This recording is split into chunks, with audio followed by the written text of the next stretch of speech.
It was a gun. I'm not voting. If we want to build our nation. The problem with the Somalians. Just want to experience something else than a black man.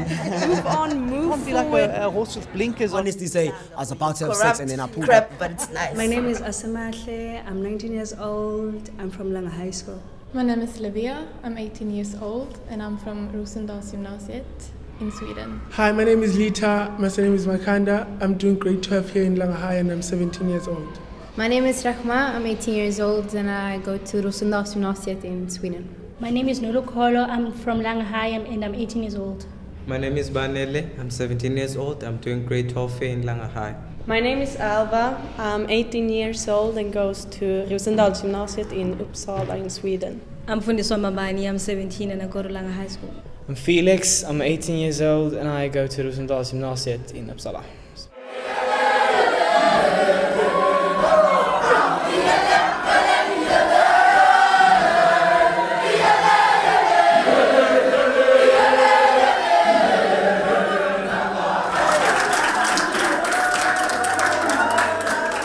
I love Langa because you know that the first time me and Fundi walked at the street, then it was like everyone was like hi, hello. Yeah, everyone was so welcoming, and it was nothing like no. I felt so welcome, and then the biggest thing here I've heard it's the family because we in Sweden we often live like mom, dad, siblings. And here it's more also like cousins. My cousins live on the other side of our country. I meet them like 4 times a year, and they live with their cousins, and that's not common in Sweden. I think I know it's not common. Our homestay was amazing, according to me. Of course, it was different than what we're used to. I live in an apartment back home with lots of rooms. But I stayed with Asa actually, and we had an amazing evening, according to me. Her parents were so loving and welcoming, and I think the primary thing here is family, love, and just community on a whole other level. It was amazing. What I thought was most interesting there was when we walked around Langa, it wasn't just that everybody was greeting us. It was a completely different culture thing, because in Sweden, it's like when you ride the bus, you sit alone, you have your earphones on, you don't talk to everybody else. And when you walk the street, you're alone. Every time you're alone. And here it's so completely different. Yeah. It was like dancing during the street, it was music everywhere. It was so different, and I loved it, because that sense of welcoming, that was amazing. You don't feel that in cold Sweden. Well, the major impression has been that people are thinking that we see Africans by the color. Because we met like one guy at a boat who said that, oh, how is it now when you come to Africa and doesn't see that we're barbarians?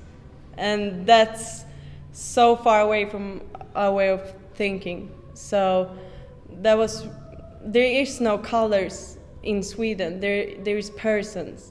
It is very different to come here and to see that colors is actually something you pronounce, you say it out loud. In Sweden we don't have that. We call persons by name, by age, and when we describe someone we don't say they're black, they're white, because we don't have that. We never had. I'm shocked. I can't really understand it. It's one thing reading about it and one thing seeing it.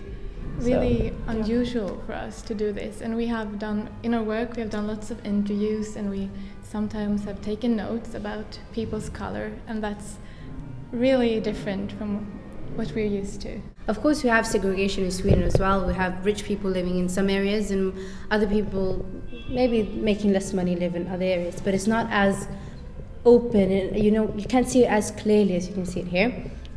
We were driving through Camps Bay, I think it was, and the only people that were of color or that were black were working as they were serving in restaurants. They were selling things by the beach.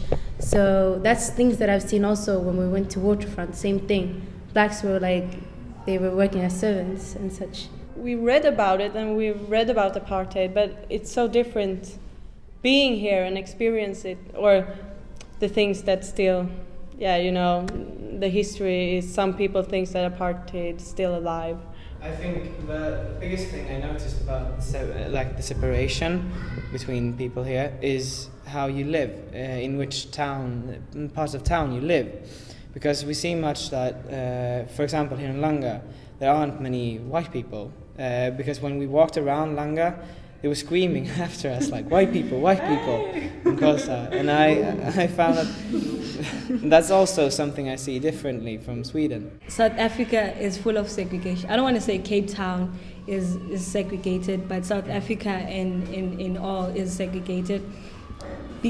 You'd find that people, mostly white people, would say that we over apartheid and we a rainbow nation and all that. But I believe that apartheid is still there, because even if you went to town, if you bumped into a white person, you'd never find a white person greeting you. It's not about having to be greeted by a white person, but it's about having to show humanity, because if you walked around the township, even if you see someone that you don't know or you've never seen, but you'd find there's that respect, you'd greet the other person.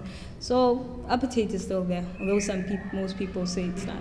What I think is, the part of apartheid is still here, but mostly if you find there are people who are really over that thing, but if we are kept on being reminded of the past, it actually brings it back. Things like that are major roles that play in the township that add on the segregation and the things that are based on gender and also on race.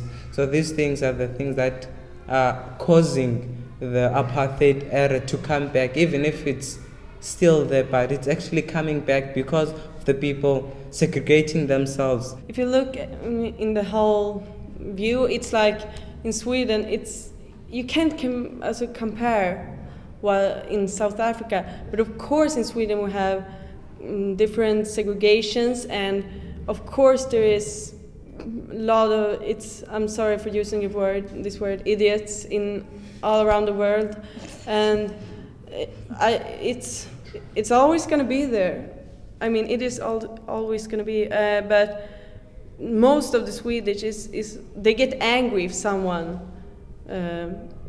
thinking about, oh, he's black, or... But we can't say that we don't see colors. It's just that we try not to categorize. Yeah. It's like in Sweden, when you talked about the workers coming to Sweden and feeling discriminated, it's because the biggest problem we have with racism in Sweden is ignorance. Because racism is ignorance. We try not to think about it, but it is there. And it's like, whenever someone says something racist, we know it's because of that person not caring, not caring about getting to know other people. Because they think that they know that this person is this and that just because of some idea that they got. I don't know. Like, what would happen if you brought home a black guy? Yeah. And I was like, it's not a black guy, it's a guy. But it's black.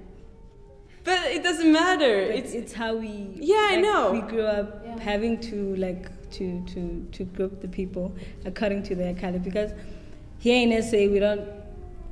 If you I don't know. It's nothing much. Even if I came to a white guy and say, hey, you're white or anything, it's not. I'm not insulting that person, but it's something that we usually do or say. In Sweden, it would be kind of discriminating, and it would be seen as racist. You know, you don't come up to, for example, my parents. They're not Swedish, so when they came to Sweden, of course, back in the days, people were more welcoming than what they are today. People are afraid of strangers, and we have a racist party in our parliament today. So, but the Swedish people as a whole are very welcoming, and they're very loving. But they see, if you could come to a person in Sweden and said, "Hey, you're black," then the people would say, "Oh, you're racist," because we don't see colors. Yeah. You know, that's the thing. That's because of our history and your history. It's completely different. I used to hate white people. I really hated white people. Not because I didn't hate the people that the Boers, which were the main people that started apartheid, but I hated all white people, like everyone who had the color white, because I couldn't understand how one person could torture another person because of the color of their skin, because as different as as people might think we are, we're not really, because we speak, we walk, like we have all the main things, but the only thing that's different about us is color. But majority of the things we have we have in common are there. It's rare for black people to marry a white guy, and then if you are marrying a white guy, other people are thinking that you want money. Yeah, you want to get rich. Especially, you spoke about interracial relationships. Like blacks and whites is not really a problem, but let's say you're an immigrant and then you get together with a white girl, and or a black girl for that matter. Then people say, oh, he's just trying to get a Swedish citizenship. He's just trying to get, kind of the green card in Sweden. It's really stupid when we talk, but we don't think it's real. But people actually think this way, and they don't see. Let's say they don't see this guy. They see him he just wants the citizenship. It's quite true. Even here in South Africa, like especially in the townships, if you get a Xhosa girl marrying a African guy from Congo or wherever, you'd say that you'd find that okay, this girl is marrying this guy, and why? Because she feels pity for him. She wants to give him a